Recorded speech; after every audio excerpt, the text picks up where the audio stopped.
두 번째 시간 시작하겠습니다. 안녕하세요. 안녕하세요.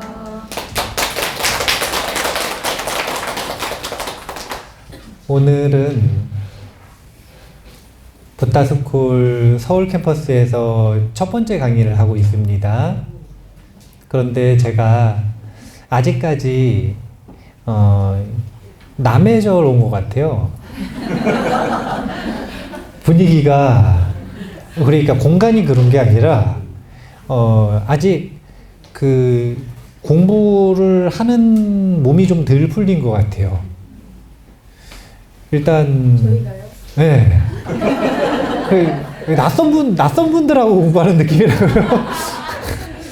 낯선 분들하고 공부하는 느낌이라고 해야 될까요? 제가 알기로는 그래도 다 유튜브를 통해서든 어떤 매체를 통해서든 제 강의를 듣고 오신 걸로 알고 있는데 조금 마음을 유연하게 하시면 좋을 것 같아요. 서두에 이 이야기를 하는 이유는 이 질문에서 시작해보고 싶어서 그래요. 그게 뭐냐면 마음이 닫혀있는 것이 행복에 유리할까요? 열려있는 것이 행복에 유리할까요? 열려있는 것이요. 열려있는 것이. 그래서 입보살행론이라고 하는 논전을 마음을 중심으로 한 심리학으로 본다면 입보살행론은 어떤 마음을 연습하는 것인가? 광대심을 연습하는 것이다. 이렇게 할 수 있어요. 광대심이라고 하는 건 넓은 마음을 얘기하는 겁니다. 광대심은 어디서 나오는 마음이냐면 금강경에서 금강심, 부처님의 마음을 네 가지로 요약을 할 때 첫 번째가 바로 광대심이에요. 그래서 이 광대심을 연습하는 것이 입보살 행론의 내용이고, 그리고 그 구조로 입보살 행론의 전체 목차가 짜여져 있다. 이렇게 생각을 하시면 돼요. 한번 적어볼게요. 육바라밀만 적어보겠습니다. 자, 육바라밀은 보시, 바라밀 이러는데 이 바라밀은 두 가지 의미가 있어요. 원래는 하나예요. 그게 뭐냐면 완성입니다. 그래서 바라밀이라고 하는 건 이 언덕에서 저 언덕으로 건넌 것을 바라밀이라고 해요. 그런데 공식적으로는 이러하지만 저는 좋아하는 것이 건너도록 하는 힘도 바라밀이라고 해석을 하는 걸 좋아해요. 그래서 이 바라밀을 결과가 아니라 원인으로 놓고 볼 때는 사실은 마음의 습관이라. 마음의 습관. 전통적으로 불교를 필두로 한 다양한 철학에서는 덕이라고 표현을 했어요. 이걸 공덕이라고 표현을 하든 복덕이라고 표현을 하든 미덕이라고 표현을 하든 전부 다 무슨 덕이라고 표현을 했습니다. 그 덕이라는 게 뭐냐면 올바른 습관을 얘기하는 거예요. 올바른 습관. 보시, 바라밀 할 때 이것을 완성으로 하면 결과잖아요. 근데 우리는 지금 연습하는 거니까 무엇을 연습하는 것인가? 보시, 바라밀은 마음을 여는 작용을 한다. 이렇게 보시면 돼요. 우리가 닫힌 마음으로는 소통이 쉽지가 않아요. 보시를 한다라고 하는 건 주는 것도 보시, 받는 것도 보시거든요. 기쁘게 주는 것도 보시, 기쁘게 받는 것도 보시. 근데 주고받으려면 마음이 열려야 될까요? 닫혀야 될까요? 네. 닫힌 상태에서도 주려면 주는 과정에서 마음이 열리게 되어 있어요. 그래서 모든 종교와 수행 체계에서 마음의 자질을 바꿀 때 1번으로 요구를 하는 것이 바로 보시바라밀이에요. 수많은 분들이 보시바라밀을 쌓아서 복을 쌓기 위해서 하는 거라고 생각을 하는데 그게 아니라 수행자의 입장에서는 이 보시바라밀은 그것이 낳는 복이 어떻고 그것이 만드는 결과가 어떻고 그것이 어떤 축복을 주고 이런 것들보다 최우선적으로 주어지는 과제가 뭐냐면 마음이 열린다는 것. 그래서 사실은 보시의 공덕은 즉각적이죠. 보시바라밀을 실천할 때 즉각적으로 마음이 열리니까. 문제는 이 마음이 금방 닫혀버린다는 거예요. 왜냐하면 우리가 지금까지 그렇게 연습을 했어. 태어날 때는 마음이 활짝 열려서 태어납니다. 그래서 어떻게 하냐면은 갓난아기들, 어른들 누구든 안기잖아요. 자기 온몸을 줘서 안기잖아요. 그래서 누가 치유를 받냐면 어른들이 치유를 받아요. 이 세상에 어떻게 이런 존재가 어떻게 이렇게 자신감 있게 자신을 열고. 그런데 원래 우리는 다 그렇게 태어났는데 왜 마음이 닫혔냐면 그렇게 마음을 열고 다른 사람들과 소통하는 과정에서 상처받았다고 생각하는 거예요. 마음은 상처를 입지 않아요. 하지만 상처받았다는 착각은 축적됩니다. 그리고 그 경험치로 인해서 마음을 여는 것은 고통의 원인이 된다라고 하는 고정관념, 편견이 생기는 거예요. 반대로 가고 있는 걸 얘기하는 겁니다. 아까 육체를 섬기는 삶, 물질을 추구하는 삶, 일반적인 삶과 보살의 삶의 정반대의 방향을 보여드리는 건데, 일반적으로는 마음을 열고 많은 사람들과 자유롭게 소통을 하는 것이 행복에 유리하다고 하나요? 아니면 마음을 닫고 보호하면서 살아가는 것이 유리하다고 하나요? 닫고 보호하는 게.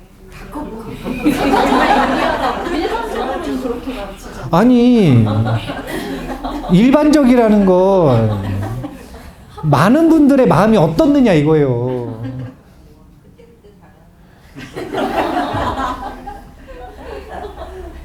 용기 있는 거예요. 용기 없는 사람은 말은 어떻게 할지 모르지만 정답이 뭡니까 했을 때 뭘 고를지는 알 수 없지만 자기는 어떻게 하냐면 철저하게 닫고 보호하려고 합니다. 그런 선택을 해요. 이런 본능을 가지고 있어요. 귀납적으로 자기를 설득했어요, 이미. 이렇게 해야 된다고. 그리고 그것이 강력한 습관이 돼서 의도를 가지고 애를 써서 다른 선택을 하지 않으면 자기도 모르게 자동으로 그 선택을 해요. 계속 좁아지는 선택.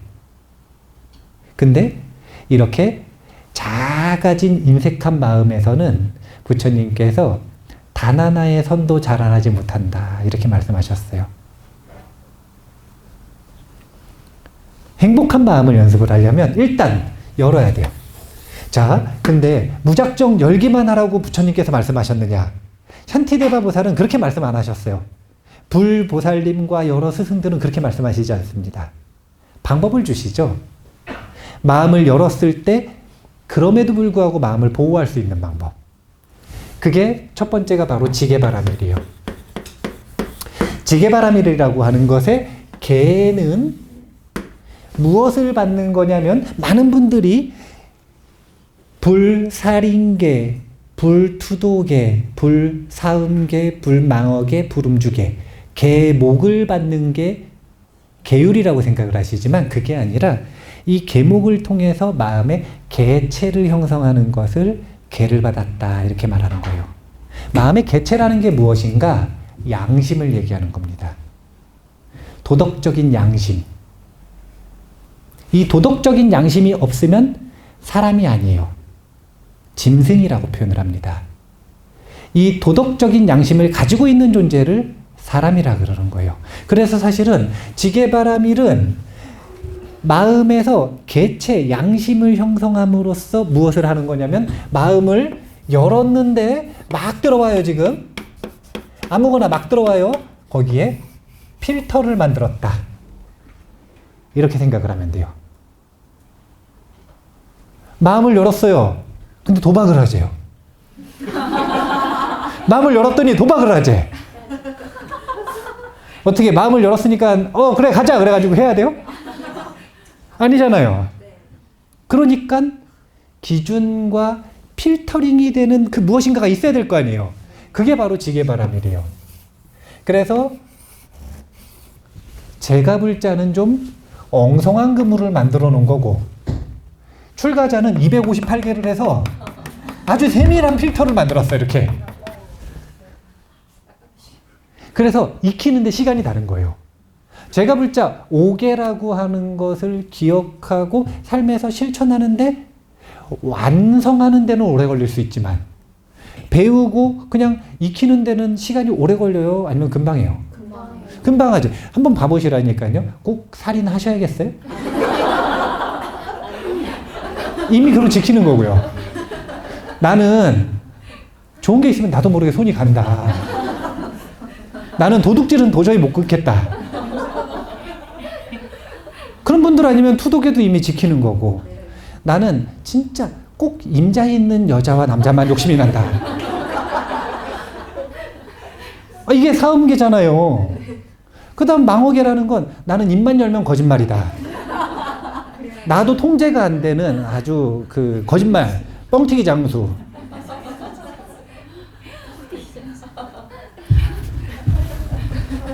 나는 술을 비롯해서 중독성 있는 걸 꼭 먹어야겠다. 나는 정신을 어떻게든 망가뜨려야겠다. 없잖아요? 그러면 사실은 아주 보편적이고 상식적으로 자기를 조금만 아끼는 사람들은 다 지키고 있는 거예요. 근데 그럼에도 불구하고 그것을 왜 계목으로 주셨느냐? 그 양심의 개체를 더 강력하게 만들기 위해. 이 필터가 제갑을자들은 쉽잖아요. 출가자는 258개라 저거 지키는데 5년이 걸린다니까요. 최소 기간이 5년이었어요. 5년 동안 라이프 스타일을 바꾸는 데 있어서 최소한 투자되는 시간이 5년이었어요.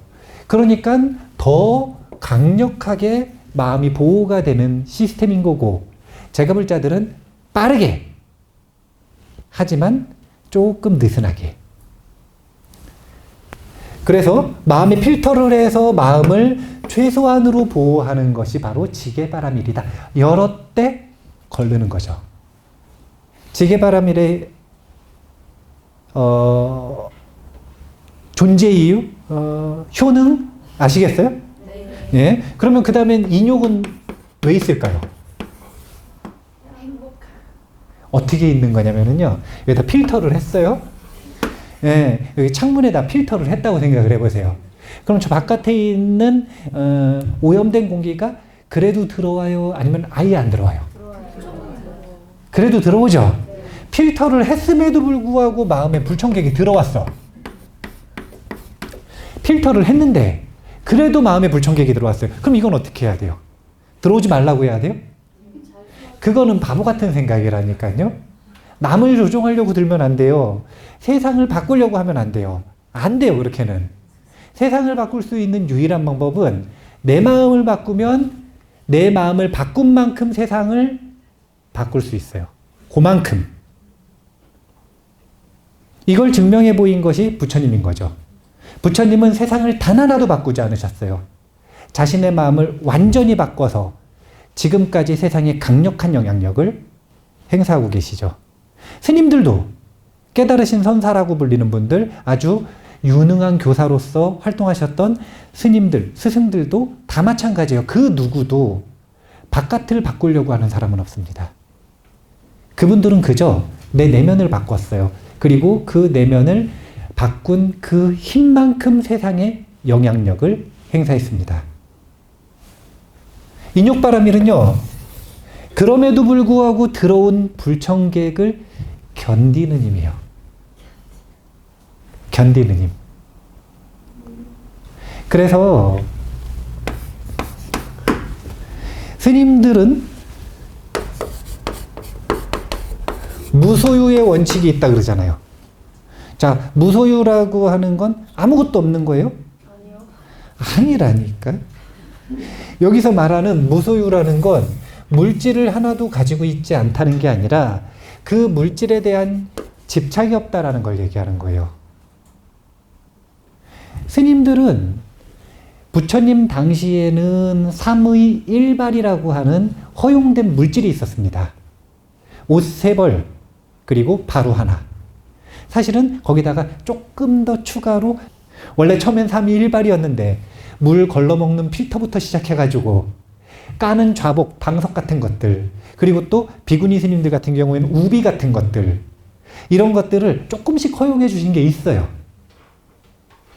그러다가 시대가 좀 지나가지고 스님들은, 지금도 남방 스님들은 돈을 못 만지시거든요. 아직도 그 계율을 지키겠다고. 그래서 스님들은 부채를 들고 다니세요. 그래서 편법을 어떻게 했냐면요, 부채에다 주머니를 만들었어.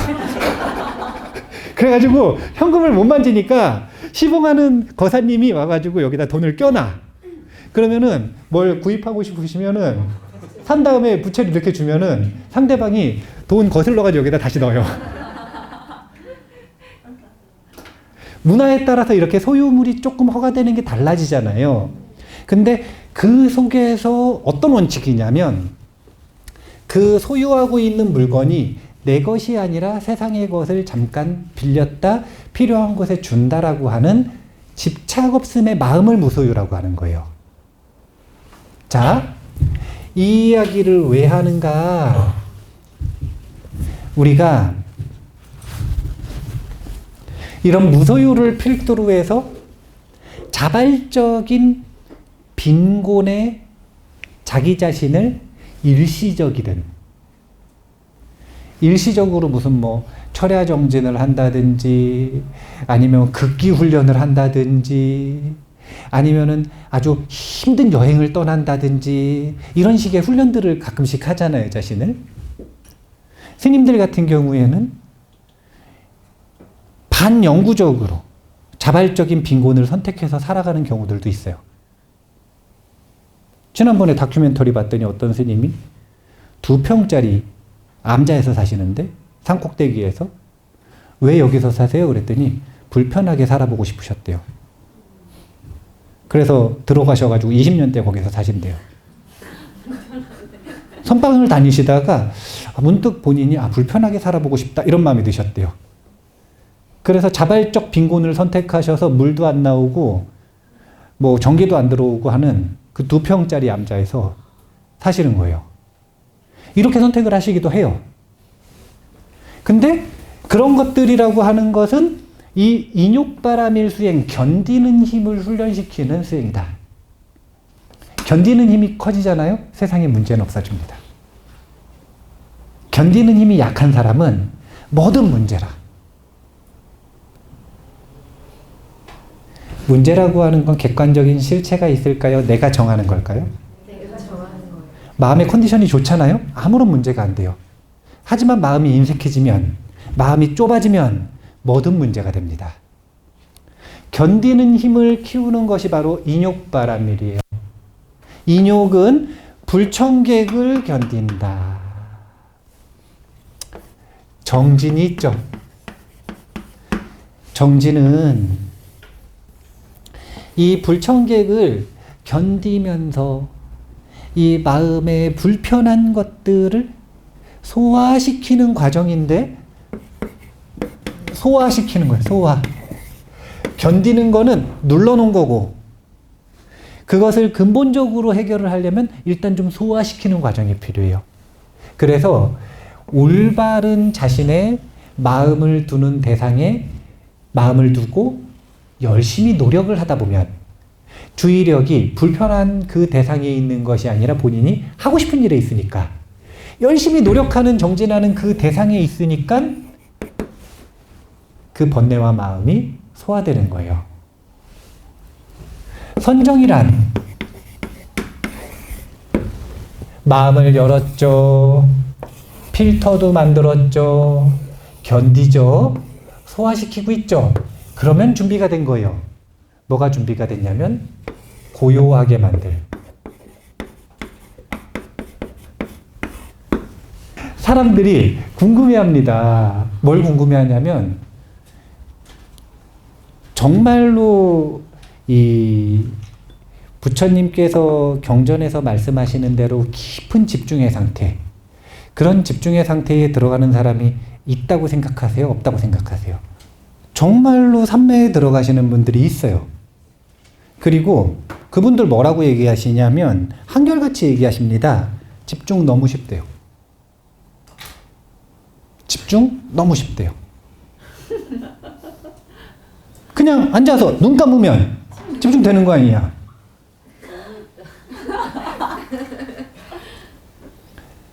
그래서 원래 훌륭한 선수가 훌륭한 코치인 건 아니거든요. 훌륭한 선수들은 뭐라고 얘기하시냐면 눈 감아. 앉아서 가만히 있으면은 삼매에 들어야 돼요. 안 된다고 왜? 왜 안 되지? 이렇게 얘기하거든요. 이게 왜 안 될까? 준비가 됐다는 거예요. 고요해질 준비가. 이 원리는 모든 곳에 똑같이 적용이 됩니다. 어디에도 적용이 되냐면요. 이제 자녀분들 다 크셨죠? 그럼 손자, 손녀 있으시죠? 공부 잘하나요? 뭐 잘할 수도 있고 못할 수도 있고요. 그러면 왜 집중을 못하는지, 집중 못하는 학생들을 보면 이해가 되세요, 안 되세요?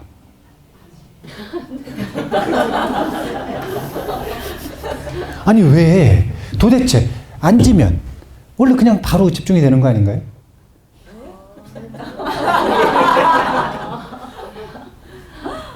앉으면 곧바로 집중해서 본인이 해야 될 걸 최소 시간을 들여서 최대의 효율을 뽑아내는 것. 이거 당연한 거 아닌가요? 안 되는 이유는 집중에 재능이 없기 때문이 아니라 똑같은 거예요. 준비가 안 됐기 때문이다. 준비가 되면 누구나 집중합니다. 누구나. 우리는 전부 재능이 있어요. 어떻게 할 수 있냐면 어릴 적 놀이터에서 놀던 모습을 보면 다 알 수 있어요. 다른 모든 것들이 전부 해결되고 방해물이 없고 준비가 된 상태에서 놀이터에서 몰입하던 그 모습을 보면 알 수 있어요. 놀이터 가면은 진짜 집중력이 엄청 좋잖아요. 저는 해 뜨면 나가서 해 질 때까지 놀았는데 모든 놀이에 대해서 준비가 되면 고요해지는 겁니다. 사실은 고요할 준비가 됐다 이 말도 안 맞는 말이에요. 원래는 어떻게 되는 거냐면 준비가 되면 고요할 준비가 된 게 아니라 고요해집니다. 그 고요함을 더욱 강력하게 만들어주는 가르침이 선정바람이래 있고요. 그리고 이렇게 고요해진 마음으로 있는 그대로, 이걸 여실이라고 합니다. 여실인가? 여실이라고 합니다. 그래서 이 여실지, 있는 그대로를 꿰뚫어서 본질을 보는 마음의 준비가 된 것을 반야바라밀이라고 표현을 하는 거예요. 이런 구조로 육바라밀이 되어 있어요. 근데 그 시작은 마음을 여는 보시에서 시작하고, 그리고 그 마지막에는 회양이 있죠. 회양도 보시바라밀이에요. 이 전체 구조를 조망할 줄 아셔야 돼요. 그런 구조를 조망한다라고 하는 전제에서 제1장 보리심의 이익에 대한 이야기를 해보겠습니다. 1장은요, 시작할 때 이 문장으로 시작을 합니다. 법신인 부처님과 다르마, 그리고 법신의 불자로서 예경받아 마땅하신 모든 분들께 예경드리나이다. 모든 불자의 유리에 들어가는 수행법에 대해 전승된 경전에 근거하여 간명하게 말하고자 하나이다.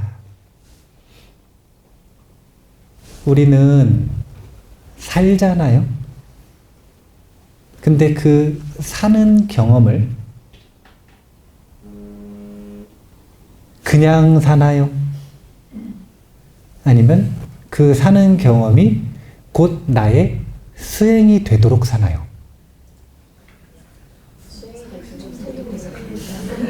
솔직하게 말하세요. 솔직하게 말하세요. 진짜 범사가 수행이다라고 하는 것을 실천하면서 사시나요?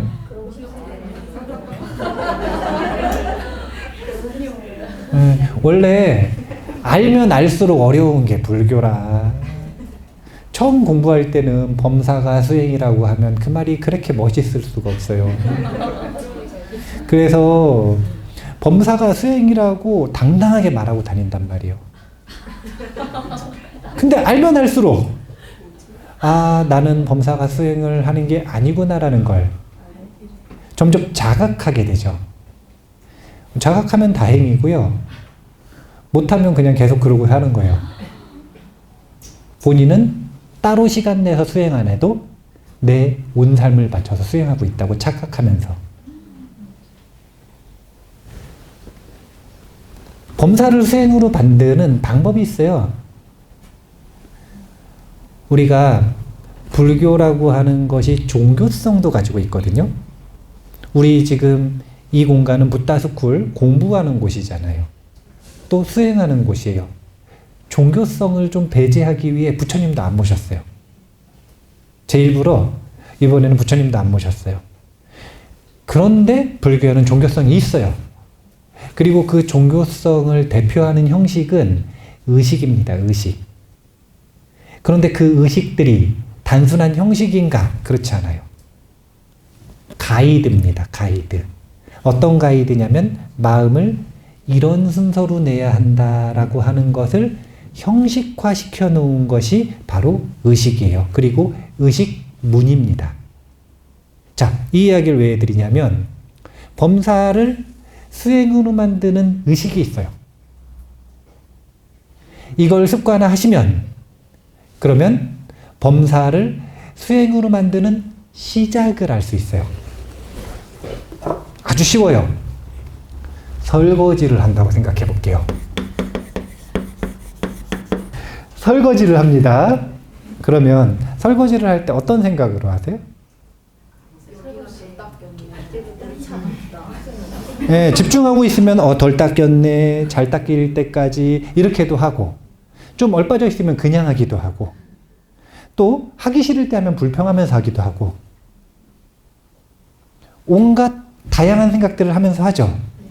그런데 설거지라고 하는 것이 그런 생각들을 하면서 하면 수행인가요? 아닌가요? 아니죠. 네, 수행이 아니죠. 자, 그러면은 설거지 말고 한번 또 다른 거 해볼까요? 108배를 해요. 자, 108배를 할 때 무슨 생각으로 하시나요? 아무 생각, 언제 끝나나. 요거는 이제 보편적인 생각이죠. 언제 끝나나. 명상할 때도 그렇잖아요. 언제 끝나나. 시간은 얼마나 됐나. 언제 끝나나부터 시작해서 아무 생각도 없다라고 주장하시는 분까지. 네. 다양한데 이 두 가지는요. 서로 다른 것처럼 보이나요? 같은 카테고리로 보이나요? 네. 같은지 다른지가 이 외관에 의해서 결정되지가 않아요. 이걸 할 때 어떤 마음으로 하고 있느냐에 따라서 이것은 수행이 되기도 하고 일이 되기도 합니다. 108배도 일이 되기도 하고요. 설거지도 수행이 되기도 해요. 전, 후에 딱 두 가지만 붙이면 그게 의식이에요. 첫 번째가 뭐냐면 발심이에요. 끝이 뭐냐면 회향입니다. 그래서 입보살행론은 구조가 처음에 시작할 때는 발심을 유도하기 위한 보리심 공덕 찬탄품. 근데 그것의 1-1번 개송은 바로 이 발심에 대한 내용이 들어가는 거예요. 그리고 끝날 때는 회양에 대한 것. 이것이 도대체 왜 설거지를 수행으로 만드는가? 자, 발심하기를 뭐라고 했냐면 나는 보시할 수 있는 여러 가지들이 있지만 그런 것들 뿐만이 아니라 뭐 내 가족을 위해서라든지 그 설거지를 누구 때문에 하는지 모르겠지만 내 가족을 위해서라든지 아니면 사람들을 위해서, 친구들을 위해서, 누군가를 위해서 이 설거지를 내가 해야겠다. 이런 발심을 가지고 설거지를 했어요. 그러고 나서 회양하기를 이 설거지 공덕으로 내가 보리심을 더 견고하게 일으킬 수 있기를, 또는 이 설거지 때문에 기뻐하는 이들이 복을 받았으면, 또는 세상에 이익이 됐으면, 또는 이 설거지 공덕으로 내가 성불했으면. 아니 왜 근데 이런 발언을 못 하시나 몰라요? 초기경전 니까야를 좀 읽으셔요. 왜냐하면 니까야에 보면 빗자루질 공덕으로 성불하겠다라고 다짐하는 사미들의 모습이 나온단 말이에요.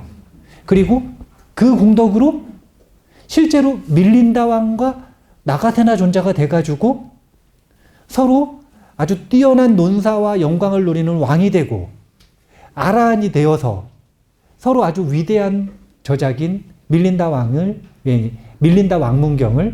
그 유명한 대화를 만들어 나가는 경전석 주인공이 되는 거예요. 그들이 무슨 거창하고 대단한 공덕을 지었느냐? 아니에요. 빗자루질하다가 이 공덕으로 내가 아주 뛰어난 논사가 되기를, 내가 성불하기를. 설거지라고 하는 행위, 이것이 중요한 것이 아니라 왜 했는가, 그리고 마지막에 그 공덕으로 무엇을 할 것인가. 이 두 가지만 붙이면 가장 간단하게 범사를 수행으로 만들 수 있습니다.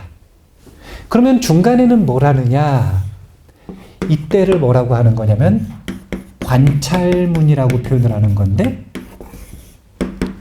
이 관찰문의 수행을 할 때는 처음에 발심을 했어요. 설거지 내가 해서 성불해야겠다. 그러면 설거지를 하는 동안 계속 성불해야지 이렇게 생각을 해야 되나요?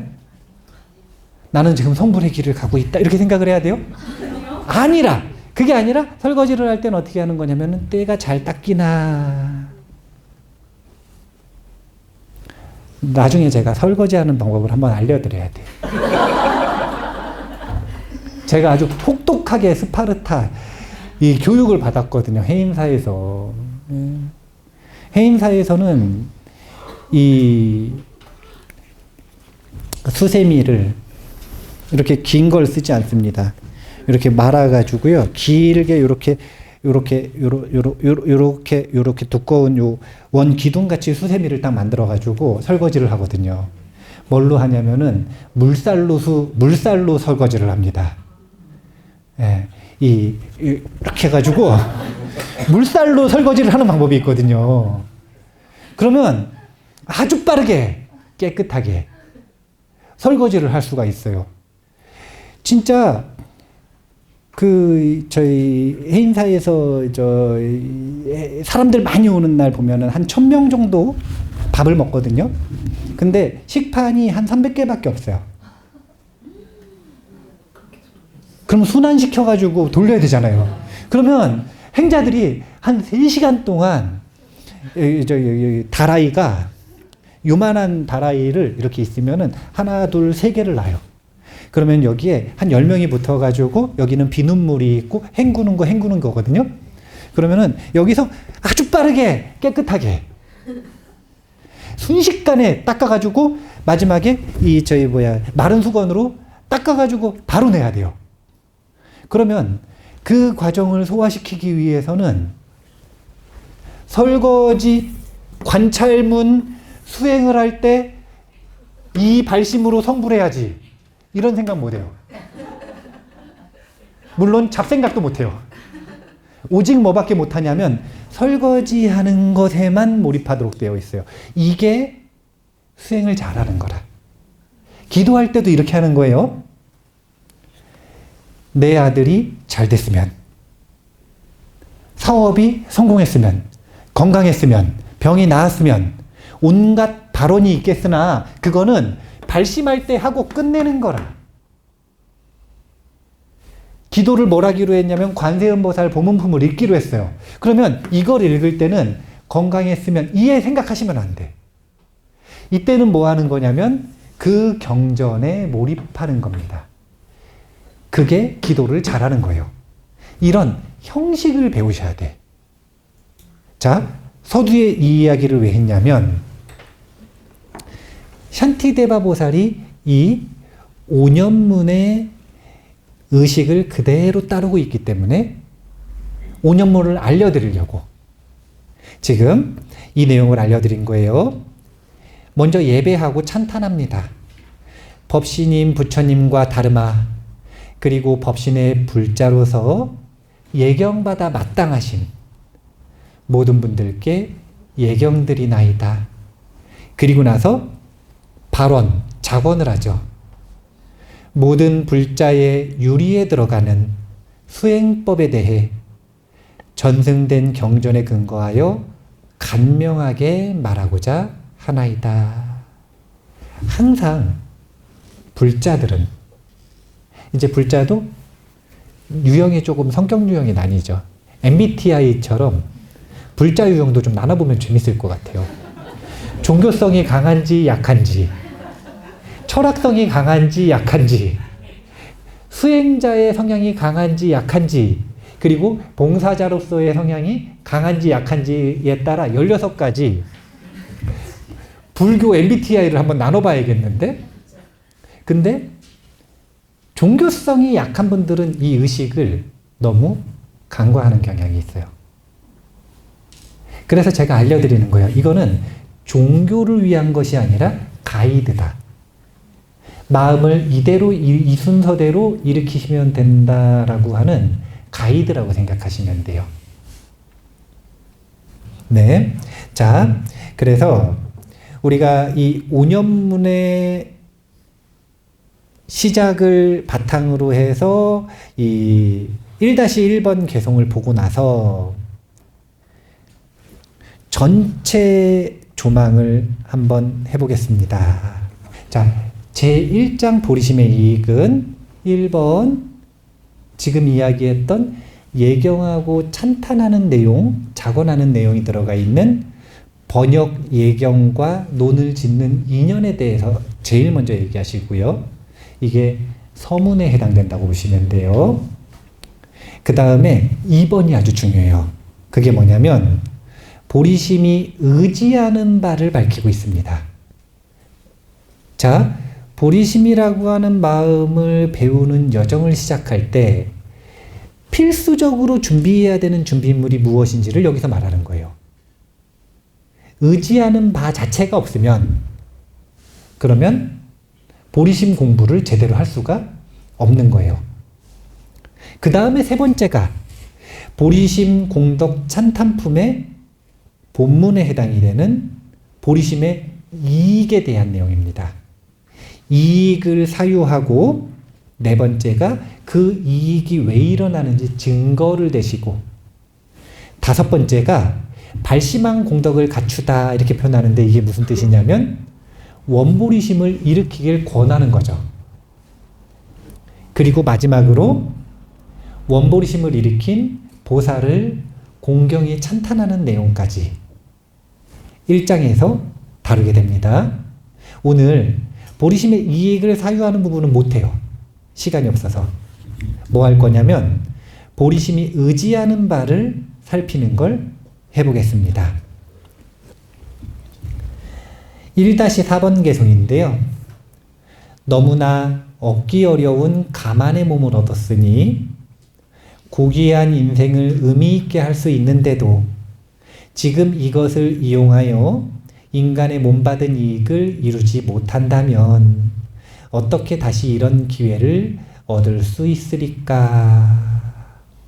이게 첫 번째 보리심이 의지하는 바입니다. 핵심 키워드는 가만의 몸이에요. 가만의 몸. 가만의 몸이라고 하는 건 18가지 수행하기 좋은 조건을 말합니다. 첫 번째를 탈유가라 그래서 이것은 수행할 수 없는 8가지 조건에서 벗어났는가 이것을 체크하는 거고요. 두 번째는 19족이라 그래서 수행하기 딱 좋은 10가지 조건을 갖췄는가. 한번 제가 읽어드릴 테니까 체크해 보세요. 8유가부터 읽어드릴게요. 1번 지옥에 태어나지 않은 것 갖추셨나요? 네. 생사윤회도 해당이 되지만 찰나윤회도 해당이 돼요. 요즘 지옥 같으세요? 그럼 지옥에 태어난 거거든요? 네. 그러면은 공부하러 못 오셔요. 아기로 태어나지 않은 것. 어떻게 요즘에 욕심이 좀 어떠세요? 3번 축생으로 태어나지 않은 것. 4번 재밌는데요. 오래 사는 신으로 태어나지 않는 것. 여기서 말하는 오래 사는 신은 천상의 28천 중에 장수천에 해당되는 하나의 천상이 있어요. 거기는 왜 태어나냐면은 무기에 빠졌을 때 태어나는 천상 중에 하나라 그래요. 그래서 거기에는 오래 사는데 알아차림의 힘이 별로 없어요. 그래서 오래 사는 게 의미가 없어.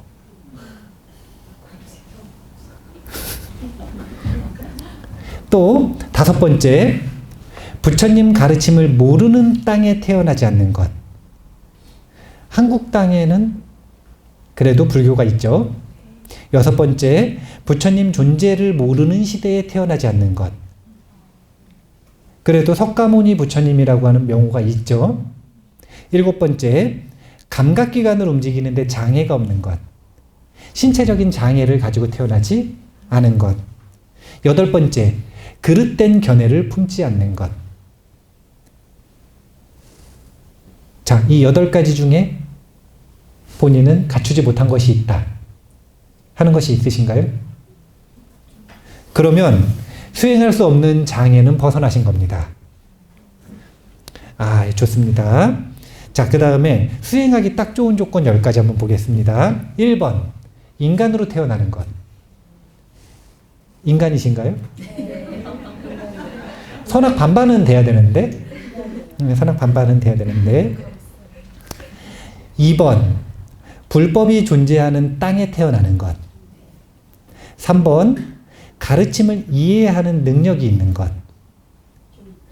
문해력의 문제거든요, 이거는.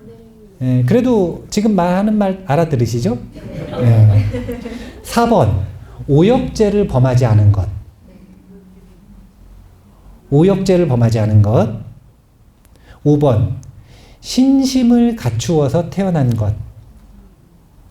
여기서 말하는 신심을 갖추어 태어난다라고 하는 건 아예 신심의 종자 자체가 부족한 사람들이 있어요. 아예 자신뿐만이 아니라 다른 대상 자체를 수용 못하고 믿지 못하는 그런 종자가 있어요. 신심을 갖추어 태어나는 것. 6번, 석가모니 부처님께서 존재하는 곳에 태어나는 것. 일단 이거는 못 갖추고 태어났다고 볼 수도 있겠네요. 물리적으로.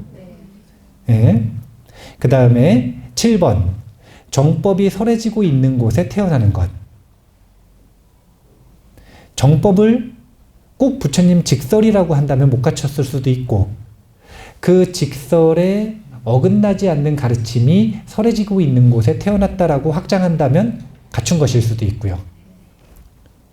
8번, 그 가르침이 현재까지 전해지고 있는 곳에 태어나는 것. 9번, 그 가르침을 받을 수 있는 인연이 있는 것. 10번, 주변의 도움을 받을 수 있는 곳에 태어나는 것. 우리가 엄밀하게 정교하게 따졌을 때 16가지를 갖춘 것 같고요. 조금 더 확장해서 의미를 부여해가지고 해석을 하면 17가지 또는 18가지를 다 갖췄다고 할 수도 있을 것 같아요. 이 18가지가 가만의 몸입니다. 이 가만의 몸을 갖췄다라고 하는 것이 얼마나 귀한 기회인지를 다시 인식을 시켜주시는 게 지금 서두에서 일어나는 과정이라고 보시면 돼요. 그러니까 보리심은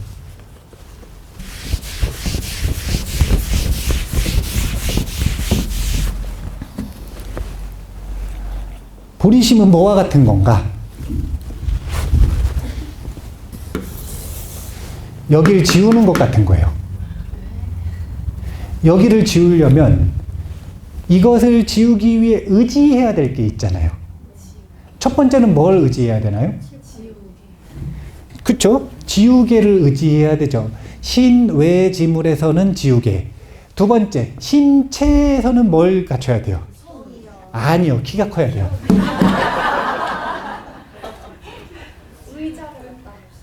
그러니까 여기에 손이 닿는 것, 이것을 가만의 몸이라 그러는 거라.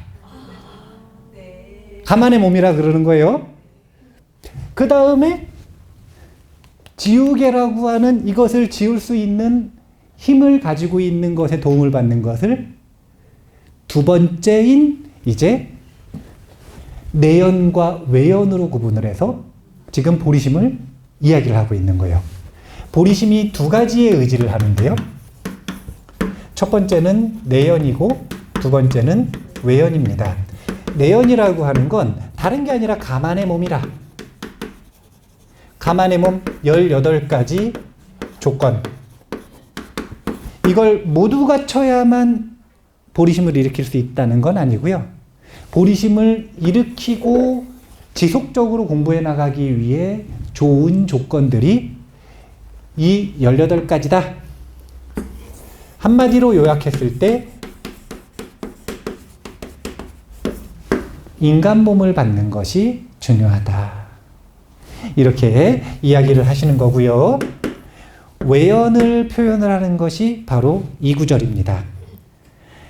캄캄하게 어두운 밤이라도 천둥이 치면 번갯빛이 잠시 대지를 밝히는 것처럼 부처님의 위신력으로 중생들의 마음속에 선한 생각이 잠시 일어나나이다.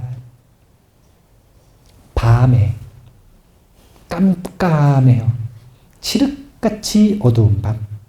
초승달이 떴는데 서울에는 매연도 많아요. 별빛도 안 보여. 달빛도 안 보이고. 그런데 아무것도 안 보이는데 번개가 한순간에 쾅 쳤어요. 그러면 번쩍 하잖아요. 번쩍 잠깐 보이죠? 중생의 마음은 이렇다는 거예요.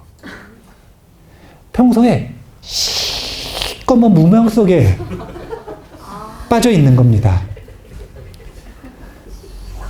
시꺼먼.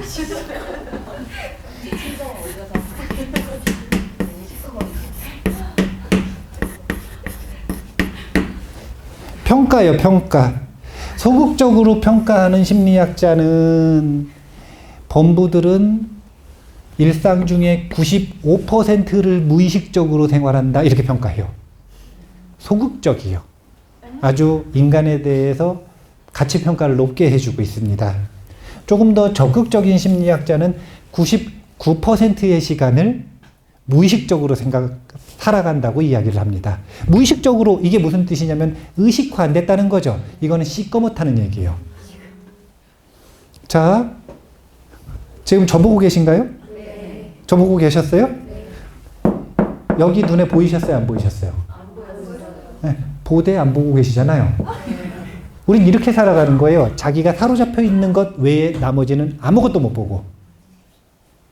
세상은 너무너무 많은 대상이 있는데 그 중에서 본인이 사로잡혀 있는 그 대상 외에는 아무것도 못 보는 거예요. 부처님은 100%라 그러셨어요.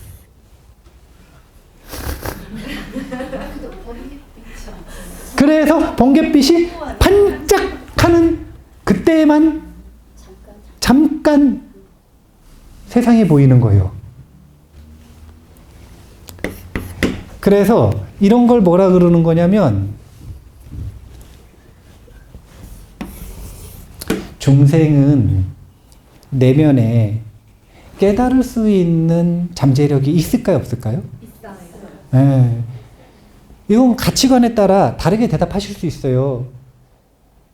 일률적으로 똑같은 답을 하실 필요는 없어요.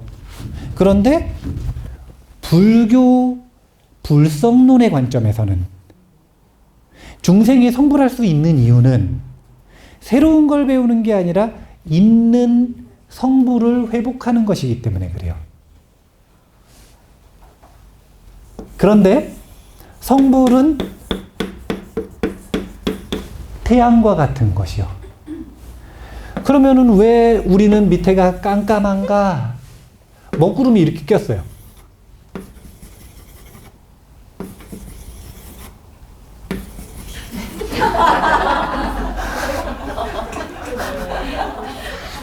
먹구름이 이렇게 꼈어요, 지금. 그러면 여기 사람이 있는데 사람이 보기에 밖에 지금 하늘 위에는 태양빛이 반짝이고 있거든요. 그런데 밑에 있는 사람이 보기에는 깜깜하죠. 아무것도 안 보이죠. 예. 그러면 태양이 사라진 건가요? 아니면 내가 태양을 못 보는 건가요? 이런 관점을 가지고 있는 게 불교의 인간에 대한 본성을 논하는 관점이에요. 이걸 불성론이라고 하는 거예요. 그런데 그러면은 이 태양을 보려고 그러면은 태양을 만들어야 돼요? 구름을 치워야 돼요? 그래서 또 불교의 수행론은 태양을 만드는 과정인 플러스가 아니라 그냥 이 사로잡혀 있는 번뇌를 치우는 마이너스에 해당이 되는 거예요. 그냥 새로운 걸 배울 것은 단 하나도 없다. 오직 이것을 치우기만 하면 된다. 그런데 여기서 문제는 태양을 이미 가지고 있음에도 불구하고 깜깜하게 어두워. 지금 어두워. 여기 지금 먹구름이 1층, 2층, 3층, 4층, 한 10층까지 이렇게 지금 10겹이 쳐 있어요. 그러면 자체적으로 이것이 사라져서 태양이 보일 가능성은 거의 없단 말이에요. 계속 지금 두꺼워지고 있어요. 살면 살수록 더 두꺼워져. 습관화 돼가지고. 뇌의 가소성으로 인해서 점점 더 두꺼워져, 지금 여기. 점점 두꺼워지는 방향으로 살고 있어요, 지금. 그러면 이것을 치우고 태양빛을 잠깐이라도 보는 것은 번개가 번쩍해가지고 잠깐 눈이 밝아지는 그 순간 태양빛을 본 게 아니라 그냥 밝아졌는데도 그래도 경험적으로는 밝아질 수도 있구나 라고 하는 걸 요만큼이라도 인식할 거 아닙니까? 현대 철학에는 이런 개념이 있어요. 그게 뭐냐면은 재밌는 개념인데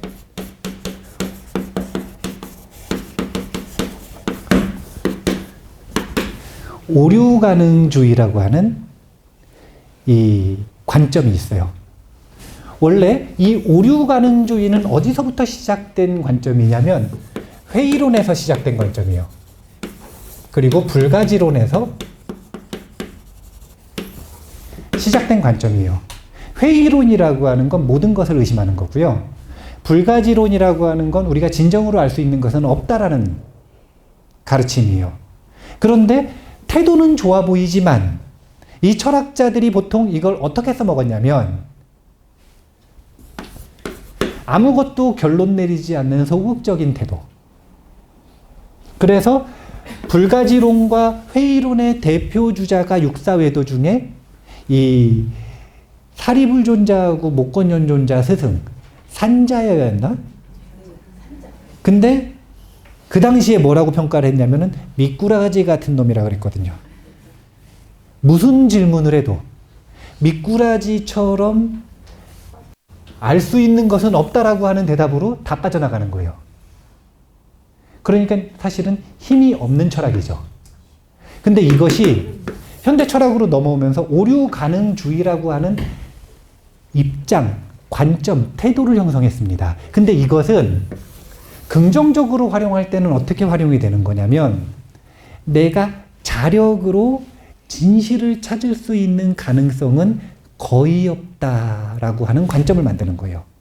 내가 내 사유로서, 내 능력으로서 내가 진실을 찾아가는 그 모든 과정에는 오류가 가능하다. 그래서 그 다음 스텝이 뭐였냐면 스승과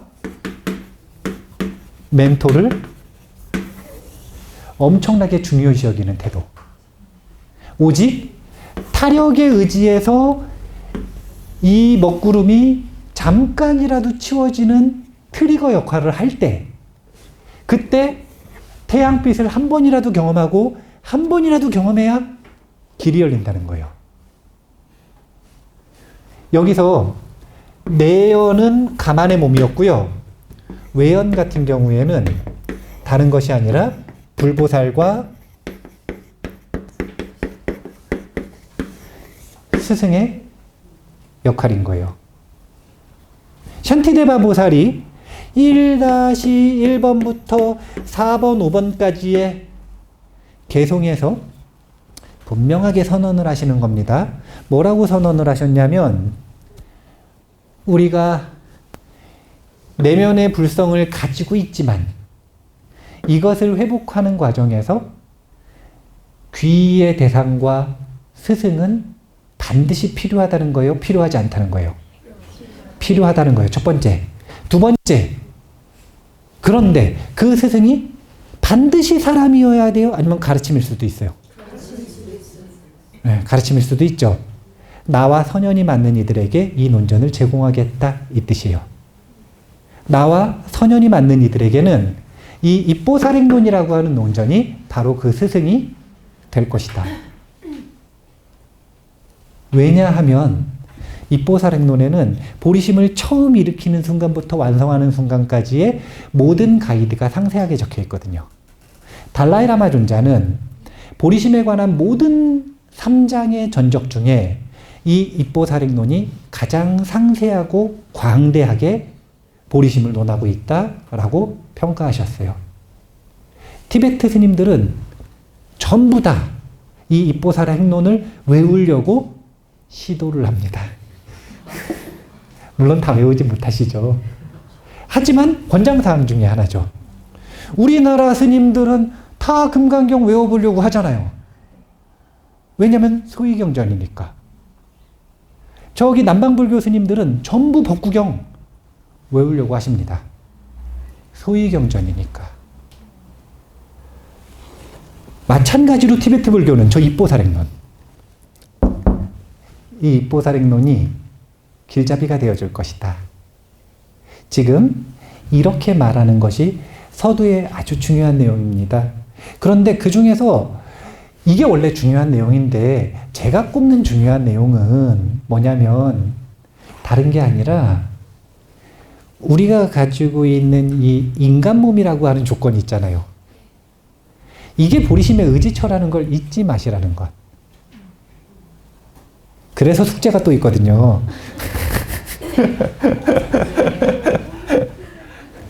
그래서 숙제가 또 있어요. 아니 뭐 특강이 뭐 한 달에 한 번인데 숙제 2가지 정도는 할 수 있죠. 예. 두 번째 숙제는요. 글쓰기거든요.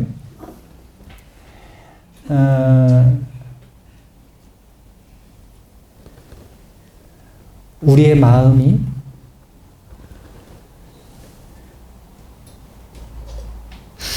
하얀 도화지처럼 깨끗한 분들이 있습니다. 이런 분들은 누굴 만나든 어떤 스승을 만나든 어떤 가르침을 만나든 백지처럼 잘 소화하세요. 잘 흡수하세요. 잘 물듭니다. 근데 누구는요 이빨도 안 들어가는 경우가 있어요. 왜냐면은 마음이 콘크리트 같아. 콘크리트 같아요. 본인은 연다고 열었는데도 마음이 딱딱 해가지고 마음의 자질이 너무 안 좋은 거예요. 아무리 좋은 종자를 갖다 심어봐야 콘크리트 차 밟혀가지고 다 깨져요. 심어지지도 않고. 그거 이게 굴착기 뭐 이런 걸로 뚫어가지고 거기다가 종자 넣어봐야 다시 또 새싹이 발화할 때 그 콘크리트 뚫고 나와야 되거든요. 못 나와요. 나와봐야 그 밑에 또 영양소가 없어가지고 자라나지도 못해. 그래서 불자들은 명상을 시작할 때 마음의 일을 직접 훈련하는 사띠 명상, 주의력을 다루는 명상 말고 그거보다 훨씬 더 자주 오랫동안 해야 되는 명상이 사유 명상이에요. 사유 명상. 우리나라 불교에서 조금 간과되는 부분이에요. 티베트 불교, 인도 불교에서 너무너무 중요시 여기는 부분이에요. 사유 명상 주제가 있습니다. 대표 주제 4가지가 있어요. 이거는 처음 수행할 때부터 수행의 완성에 이를 때까지 계속 사유하는 거예요. 4가지. 이 4가지는 뭐냐면 마음의 자질 자체를 좋게 만들어주는 수행법입니다. 자, 첫 번째가 받아 적어 보세요. 인간 삶에 희유하고 소중한 여가와 기회. 인간 삶에 희유하고 소중한 여가와 기회. 두 번째는 죽음과 무상. 세 번째는 윤회계의 불만족스러운 본질. 네 번째는 까르마의 법칙. 첫 번째만 제가 3번 읽었거든요.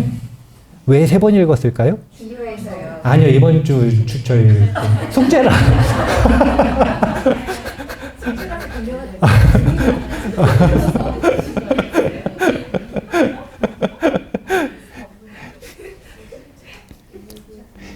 숙제입니다. 글쓰기 숙제인데요.